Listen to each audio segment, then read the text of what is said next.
Tokyo Control, this is Japan Air 123. We have an emergency. We have an explosion. We are now descending. Request immediate vectors to Haneda. The voice of Captain Masami Takahama crackled through the static-filled radio transmission on August 12, 1985, as Japan Airlines Flight 123 began its descent into what would become the deadliest single aircraft disaster in aviation history.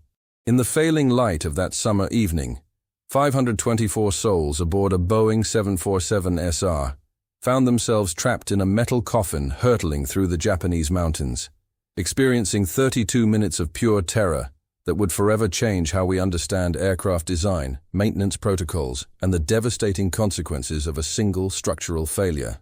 What began as a routine domestic flight from Tokyo to Osaka transformed into an unimaginable nightmare as passengers wrote final letters to their loved ones while the aircraft spiraled out of control, its hydraulic systems completely severed, leaving the crew fighting an impossible battle against the laws of physics and gravity itself.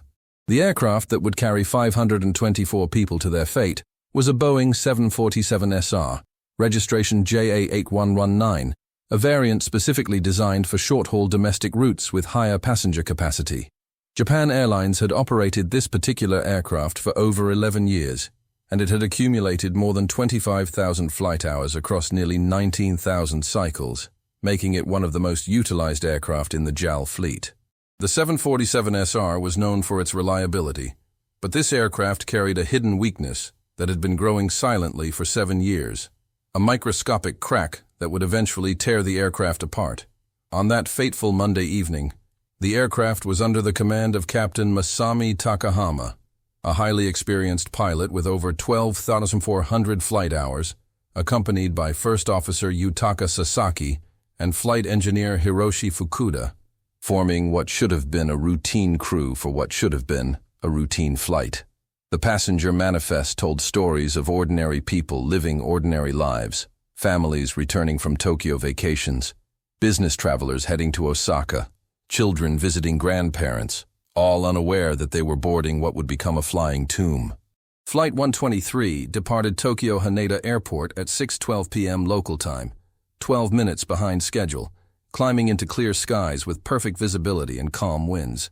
The aircraft performed normally during takeoff and initial climb, reaching its cruising altitude of 24,000 feet as passengers settled in for what they expected to be a comfortable 50-minute flight to Osaka.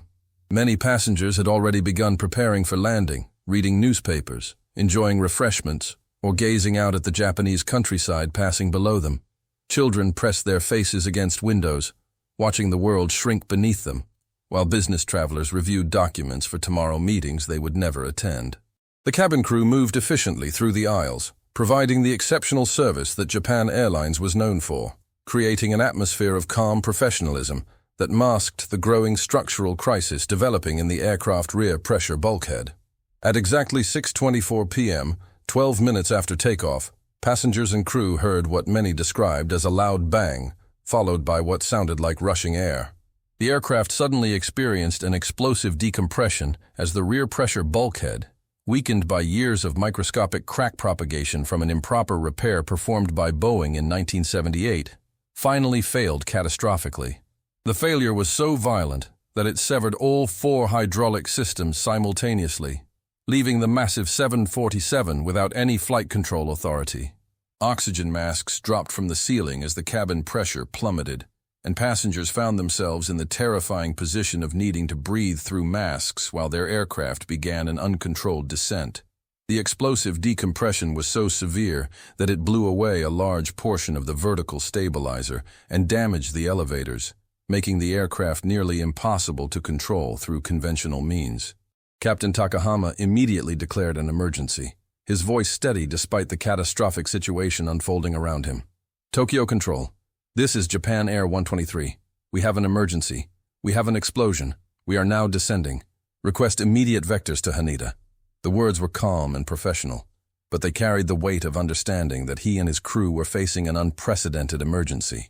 With all hydraulic systems failed, the flight controls became essentially useless, and the aircraft began a series of uncontrolled climbs and descents that would continue for the next 32 minutes. The crew attempted to use engine power to control the aircraft, increasing power on one side and decreasing on the other to influence direction, a technique that had never been attempted on a 747 under such extreme conditions. First Officer Sasaki and Flight Engineer Fukuda worked frantically through emergency checklists, trying every possible solution to regain some measure of control over their dying aircraft. As news of the emergency spread through air traffic control centers across Japan, controllers worked desperately to provide vectors and assistance to Flight 123. The crew requested a return to Haneda Airport, but the aircraft's uncontrollable flight path made any approach to a major airport impossible. The 747 began a series of terrifying phugoid oscillations, climbing to dangerous altitudes where the thin air made engine performance marginal, then diving toward the ground at speeds that threatened to tear the aircraft apart. Passengers experienced alternating periods of weightlessness and crushing G-forces that pressed them deep into their seats. Many began writing farewell messages to their families, somehow finding the presence of mind to put their final thoughts on paper, even as their world literally fell apart around them. The cockpit voice recorder captured the crew's desperate attempts to maintain control and their growing realization that they were fighting an impossible battle. "Pull up! Pull up!" became a constant refrain as the aircraft pitched nose down despite the crew efforts. The stick shaker activated repeatedly, warning of impending stalls as the aircraft climbed too high and lost airspeed. Flight engineer Fukuda called out altitude and airspeed readings that painted a picture of an aircraft completely outside normal flight parameters. "We are uncontrollable," Captain Takahama finally admitted. Words that no pilot ever wants to speak, but which accurately described their horrific situation. The crew continued fighting until the very end, trying everything in their considerable experience and training to save their passengers and themselves. In the passenger cabin, which had been transformed from a comfortable commercial airliner interior into a scene of terror and human drama. Unlike anything in aviation history, flight attendants moved through the aisles despite the violent motion of the aircraft that made walking nearly impossible and threatened to throw them against bulkheads and seats with every sudden movement. These brave women and men, trained for routine service and conventional emergencies, found themselves dealing with a situation that no training program had ever contemplated, yet they continued to help passengers with oxygen masks, provide what comfort they could, and try to maintain some semblance of calm and order in an impossible situation where chaos and panic would have been completely understandable reactions. Many passengers, recognizing that their situation was desperate and that survival was unlikely, began composing final messages to their loved ones using whatever writing materials they could find, including napkins, ticket stubs, pages torn from magazines, and any other surface that would hold ink or pencil marks. These farewell letters, found scattered throughout the wreckage by investigators and recovery teams, would become heartbreaking testimonies to the human spirit under extreme duress and windows into the final thoughts of people who face death with remarkable dignity and grace. A bank manager wrote an extensive letter to his family, telling them how much he loved each of them individually and asking them to take care of each other after his death, providing specific guidance about family finances and expressing his hopes for their future happiness despite his absence. A young mother wrote to her children, telling them to be good for their father, to study hard in school, and to remember that she would always love them no matter what happened, managing to convey both her love and her practical concerns for their well-being in words that demonstrated incredible emotional strength under unimaginable pressure. An elderly businessman composed a detailed message to his colleagues and family members, reflecting on his life and career while expressing gratitude for the relationships and experiences that had given his life meaning, showing remarkable philosophical composure in the face of imminent death. A teenage girl wrote to her parents and siblings, apologizing for any time she had caused them worry or disappointment and telling them how proud she was to be part of their family, demonstrating the maturity and perspective that extreme circumstances can sometimes produce in young people. These messages, preserved by chance and discovered by investigators, provided investigators and the world with insight into the final thoughts and priorities of ordinary people facing extraordinary circumstances, revealing that even in the face of certain death, human beings instinctively focus on love, relationships, and the welfare of others rather than their own fear or despair. As Flight 123 continued its terrifying and uncontrollable flight path through the darkening Japanese skies, The aircraft began heading inexorably toward the mountainous region northwest of Tokyo, an area of rugged peaks and deep valleys that would provide no opportunity for emergency landing even if the crew could have controlled their descent. The crew made several desperate attempts to reach airports that might offer salvation, first requesting an immediate return to Haneda Airport where emergency crews were already being mobilized, then considering the possibility of reaching Yokota Air Base with its longer military runway and crash rescue capabilities, and finally hoping against hope to reach any suitable runway anywhere that might give them and their passengers a chance at survival. However, the aircraft's completely uncontrollable nature made any precision flying impossible, as the massive 747 responded to control inputs in unpredictable and often opposite ways, climbing when the crew tried to descend, and banking in directions opposite to their intentions. The 747 climbed to over 24,000 feet, where the thin air made engine performance marginal and threatened to stall the aircraft completely, then dove to below 10,000 feet in a matter of minutes, subjecting passengers to extreme altitude changes and G-forces that would have been uncomfortable under normal circumstances, but were absolutely terrifying given their desperate situation and the knowledge that their aircraft was completely out of control. The violent altitude changes caused many passengers to experience severe ear pain and disorientation, while the alternating periods of weightlessness during the climbs and crushing G-forces during the dives created a nightmare scenario that tested the limits of human endurance and psychological resilience. The aircraft flight path became increasingly erratic as it approached the mountainous terrain, following a series of right and left turns that formed what investigators would later describe as a figure-8 pattern over the Japanese countryside, visible to radar controllers who watched helplessly as the blip representing 524 human lives moved inexorably toward terrain that would prove fatal. Ground observers in small mountain villages reported seeing a large aircraft flying unusually low and making strange maneuvers, its engines producing an abnormal sound that suggested severe distress, while some witnesses reported seeing pieces of debris falling from the aircraft as it passed overhead, evidence of the continuing structural deterioration that was making an already impossible situation even worse. The aircraft path took it over densely populated areas where thousands of people looked up in horror at the sight of a massive airliner flying in clearly abnormal attitudes. Some witnesses later reporting that they could see the damaged tail section and the unusual way the aircraft was moving through the sky, like a wounded bird struggling to stay aloft against impossible odds. At 6:56 p.m., 32 minutes after the initial explosive decompression, Japan Airlines Flight 123 impacted a ridge near Mount Takamagahara in the remote mountains of Gunma Prefecture. The aircraft struck the mountain at approximately 346 mph, instantly killing most of the 524 people aboard. The impact was so violent that the aircraft disintegrated upon contact with the terrain, scattering debris across a wide area of heavily forested mountainside. The sound of the impact echoed through the valleys, but the remote location meant that rescue efforts would be delayed by many hours.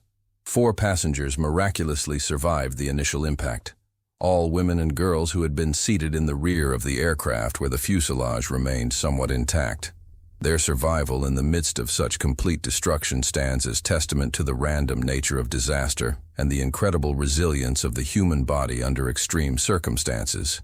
The aftermath of Flight 123 sent shockwaves throughout the aviation industry and led to fundamental changes in aircraft design, maintenance procedures, and emergency response protocols. Investigation revealed that the catastrophic failure stemmed from an improper repair performed by Boeing 7 years earlier, following a tail strike incident during landing. The repair used a single row of rivets instead of the required double row, creating a stress concentration that allowed fatigue cracks to propagate slowly over thousands of flight cycles. Each pressurization cycle during normal flight operations contributed to crack growth until the bulkhead could no longer withstand the pressure differential and failed explosively. This single maintenance error, seemingly minor at the time, ultimately cost 520 lives and highlighted the critical importance of proper repair procedures in aviation safety. Boeing faced intense scrutiny following the accident, and the company implemented new quality control measures and revised repair procedures for pressure bulkhead maintenance. The aviation industry as a whole learned valuable lessons about the importance of redundancy in critical systems and the need for emergency procedures that could address complete hydraulic failure. Simulator training programs were developed to help crews practice controlling aircraft using only engine power, and aircraft manufacturers began designing backup systems that could provide some level of control even after complete hydraulic system failure. The legacy of Flight 123 can be seen in every modern airliner, where multiple backup systems and improved maintenance procedures help ensure that such a catastrophic failure cannot happen again. The human cost of Flight 123 cannot be measured simply in numbers, though the statistics are staggering and represent one of the greatest losses of life in a single aircraft accident in the history of commercial aviation. 520 people lost their lives that evening, each representing not just a number, but an individual story of dreams cut short, families destroyed, and communities devastated by sudden and incomprehensible loss that would ripple through Japanese society for decades to come. Behind each name on the passenger manifest was a complete human life, with relationships, aspirations, responsibilities, and people who loved them, creating a web of grief and loss that extended far beyond the immediate families to encompass friends, colleagues, business associates, and entire communities that had been touched by these individuals. The victims included business executives whose companies would struggle without their leadership, teachers whose students would mourn their loss, parents whose children would grow up without their guidance, and children whose futures had been stolen by mechanical failure and human error beyond their control or understanding. Entire families were wiped out in an instant, with multiple generations traveling together on what should have been a routine domestic flight, leaving behind empty homes and shattered extended families who struggled to comprehend how their entire world could change so completely in 32 minutes of terror at 24,000 feet above the Japanese mountains. The 4 survivors, while their survival represented miraculous escapes from certain death, carried physical and emotional scars that would affect them for the rest of their lives, serving as living reminders of both human resilience and the random nature of disaster survival. Yumi Ochiai, the Japan Airlines flight attendant who survived the crash, provided crucial testimony about the final moments of the flight and the behavior of passengers during the crisis, painting a picture of ordinary people facing extraordinary circumstances with remarkable dignity, courage, and concern for each other, even as they realized their situation was hopeless. Her account revealed that passengers had remained remarkably calm during most of the 32-minute ordeal, with many people writing farewell messages, while others helped fellow passengers with oxygen masks, comforted frightened children, and maintained the kind of mutual support and consideration that represents the best of human nature under the worst possible circumstances. The investigation team, working under extremely difficult conditions in mountainous terrain that was accessible only by helicopter and treacherous hiking trails, found hundreds of these farewell messages scattered throughout the wreckage site, each one a heartbreaking reminder of lives cut short and families forever changed by circumstances beyond anyone's control. These handwritten notes, preserved by investigators and later shared with families and the public, provided a window into the human experience of facing death with knowledge and time to prepare, revealing that even in extremis, people's thoughts turned not to anger or despair but to love, forgiveness, and concern for those they were leaving behind. If this story of aviation disaster and human tragedy has moved you, please take a moment to like this video and subscribe to our channel. We delve deep into the stories behind aviation history, most significant events, always with respect for those who lost their lives, and with the goal of understanding how these tragedies led to improvements in aviation safety. Share this video with others who appreciate the importance of learning from past mistakes to prevent future disasters. The crew and passengers of Japan Airlines Flight 123 died in circumstances no one should ever face, but their story continues to save lives through the safety improvements their tragedy made possible. Every time you board an aircraft today, you benefit from lessons learned from accidents like Flight 123, making modern aviation safer than ever before. Ring the notification bell to join our community of aviation enthusiasts who believe that remembering these stories is the best way to honor those who lost their lives in the pursuit of safer skies for everyone. The memory of Flight 123 serves as a permanent reminder that in aviation there is no room for complacency, and that every life lost in an aircraft accident contributes to making flying safer for future generations.